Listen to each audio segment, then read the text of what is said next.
Dear child, you made it through something you didn't think you were going to make it through. And the strange thing is, you're not celebrating. You're not even sure you feel relieved. You just feel quiet, a little hollowed out, like someone who ran a long race and crossed the finish line and then sat down on the ground because standing felt like too much. That's where I find you, sitting on the ground past it, but not yet sure what past it means. My child, what you went through was real. I want to start there. Not with what it produced in you, not with what comes next, with the simple acknowledgement that what you carried was genuinely, legitimately heavy. Not heavy for someone else. Not heavy in relative terms. Heavy. Full stop. You didn't imagine it. You didn't dramatize it. You didn't make it harder than it was hard.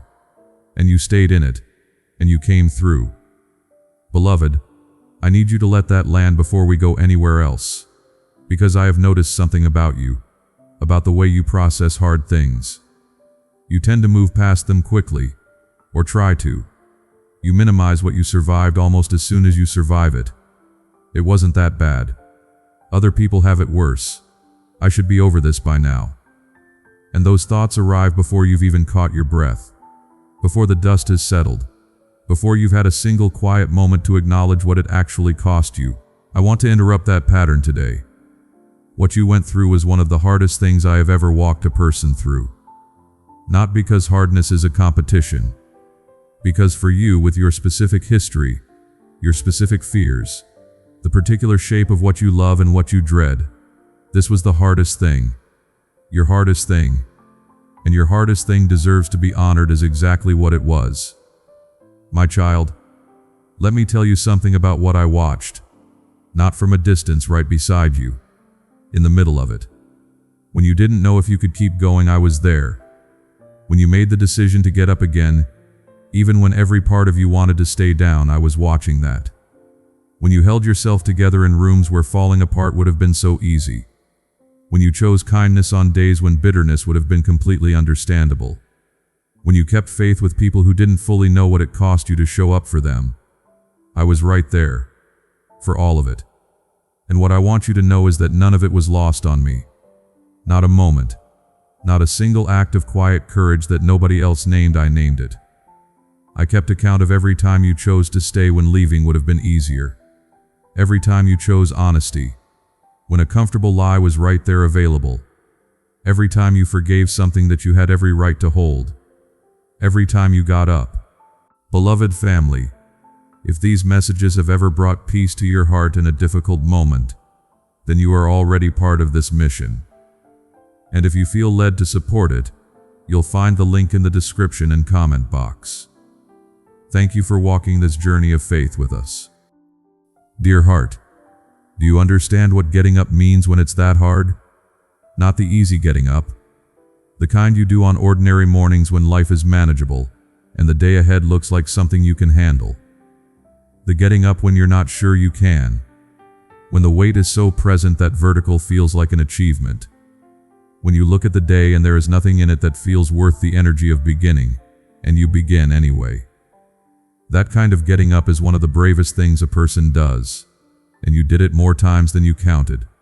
Precious one, I want to speak to the thing you've been afraid to ask. The question underneath everything else. The one that has lived very quietly in the back of your mind through all of this. Was it worth it? Did it matter? The holding on. The enduring. The choosing again and again to stay in something that kept asking more of you than you felt you had. I want to answer that. Not with a vision of some distant reward. Not with promises about what's coming that ask you to trade present pain for future compensation. Just with what's true. Yes, it mattered. Every single choice mattered. The ones anyone saw and the ones nobody did. The ones that felt insignificant in the moment. A decision made at 2 a.m. alone, with nobody watching. When you chose the harder right thing over the easier wrong one. Those mattered most. My child, character is built in private, not in the moments with an audience, not in the decisions that get witnessed and applauded, in the ones where it's just you and the choice in front of you and nobody would ever know which way you went. You went the right way. Not every time. I know that. You know that. But enough times, and in the moments that counted, enough was more than enough. Beloved, I want to tell you something about what this season built in you. Not what it took, what it built. Because it did take things. I am not going to pretend otherwise. Some of your innocence about how life works. Some of your assumptions about people. Some of the easy optimism that belonged to a version of you that hadn't been through this yet. Those things are gone. And their leaving was real loss. But here is what arrived in the space they left. A depth of understanding that cannot be taught. Only lived. A patience that isn't passive, the active kind. The kind that holds steady not because nothing matters but because you have learned, firsthand, that some things take longer than you want them to, and the waiting is not the same as the ending. A compassion with sharp edges, the kind that comes from knowing real pain and deciding, in spite of knowing it, to remain tender. That tenderness in a person who has been through what you've been through is not softness. It is one of the strongest things I know, dear heart. The world has a version of strength that looks like hardness, like nothing gets through, like pain has made you impenetrable, like survival means building walls so high that nothing can ever reach you that deeply again. And some people come through hard seasons and choose that version. You didn't. You came through and you're still open, still feeling things, still letting things matter, still willing, cautiously, carefully, but willing, to reach toward people, toward life, toward the possibility of something good even after what it cost you last time. That is not naivety. That is a choice. A hard one, made by someone who knows exactly what choosing it might cost. And you made it anyway. My child, I need you to understand what that means. What it means to stay soft inside a hard season. It means you won something that the season was trying to take from you. Your capacity to be moved, your willingness to be affected, your insistence on remaining human in circumstances that invited you to become something more armored. That is what you protected, without knowing you were protecting it. And it matters more than you know. Precious one, let me speak to what comes next. Not because next is more important than now. Now is important. Now deserves to be inhabited. But because I know some quiet part of you is already wondering, what happens after a season like this? What does life look like on the other side of the hardest thing? I'll tell you what I see. I see you arriving somewhere with something in your hands that you couldn't have carried there any other way. Not talent, you had that before. Not potential, that was always present. Weight-bearing capacity. The ability to hold what would break someone who hadn't been through what you've been through.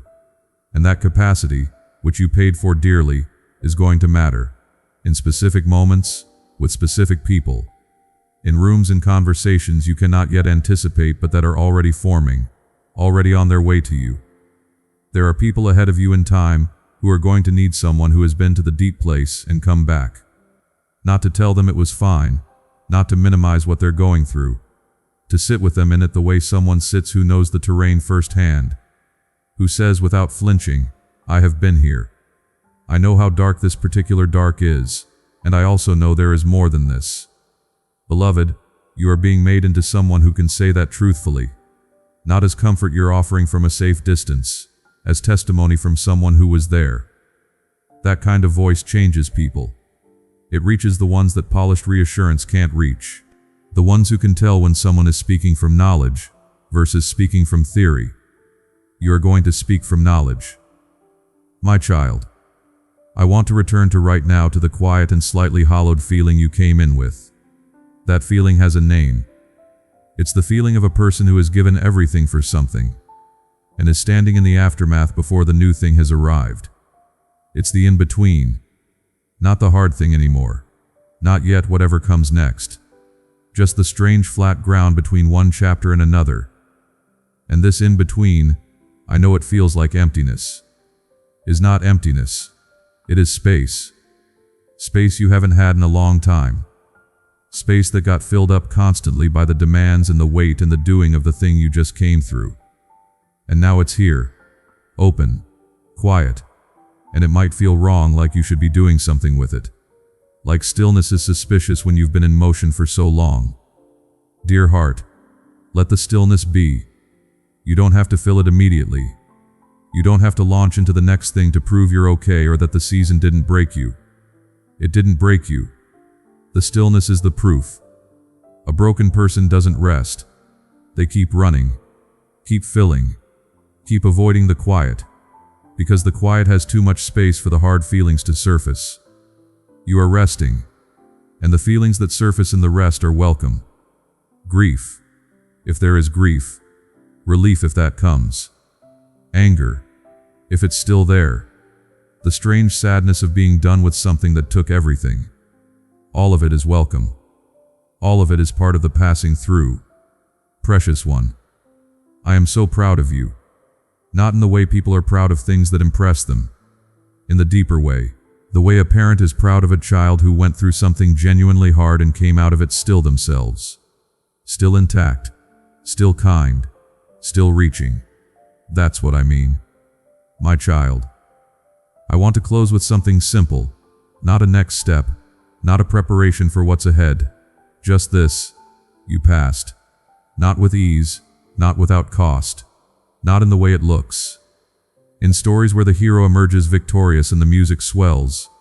In the real way, the honest way, the way that costs something and leaves a mark, and changes the shape of you in ways that will take time to understand. You passed that way. And that way. The real, costly, marked by it way is the only way that produces the thing I was after. Not a performance of endurance, a person transformed by it. You are that person. The one I was building toward. The one this whole season was forming, not finished. You're never finished while you're breathing, but further deeper, more beloved. Rest now. Not because the work is done, because you have earned the particular gift of a quiet day. A day with no weight attached to it. A day where nothing is required of you but to exist gently inside your own life, and let the settling happen. Let what has been shaken come to rest. Let what was disturbed find its level. That settling is part of the passing through. Don't skip it. I'll be here while it settles, right where I have been through everything else. Close. Quietly glad at what you've become, and when you wake up tomorrow, when the first morning of after arrives, I want you to greet it differently than you greeted the mornings of before. Not with the weight, not with the brace for what's coming, with something closer to permission. Permission to be in a new place now. Permission to not carry what belonged to the season you've left. Permission to let the identity of someone going through it slowly, gently become the identity of someone who went through it and came out. That shift is quiet. It doesn't happen all at once, but it begins in the mornings. In how you speak to yourself before the day fully opens. In whether you still introduce yourself inside your own head, as the person in the middle of the hard thing. My child, you are on the other side now. Let that slowly become how you see yourself. Not healed entirely, not without the marks of it, but through, out, on the ground that comes after. And that ground, though it may feel unfamiliar, is solid. More solid actually than the ground you were standing on before all of this began. Because you know something now about what holds and what doesn't. You've been tested at a level most people will never be tested at. And you know now, not as a theory but as a fact written into your bones, what you are made of. Precious one, that knowledge is a gift. One of the strangest gifts, because it comes wrapped in pain. Because you wouldn't have chosen it. Because if given the option you would have taken the easier road and arrived at a different kind of person with a different kind of knowing. But you have this knowing, this particular, hard-won, unlosable knowing. And no one can take it from you. No circumstance can revoke it. No future difficulty can make you forget it. You have been here. You have been through. You have seen what you're capable of. And that seeing changes everything. Dear heart, go forward from here. Not rushed. Not performing recovery. Not pretending the weight lifted the moment the season ended. Just forward. One quiet morning at a time. One honest day at a time. One small, real, present moment at a time. And find me in those moments. Not in the dramatic ones. In the ordinary ones. I am most often there, in the regular texture of a regular day. Steady, unhurried, still as glad of you as I was in the hardest hours. Nothing that happened changed that. Nothing ever will. Amen. Beloved family, we may not always have the words to fully express it, but we deeply honor those who have supported this mission. Your generosity carries purpose. May God remember your kindness and bless you in His perfect way.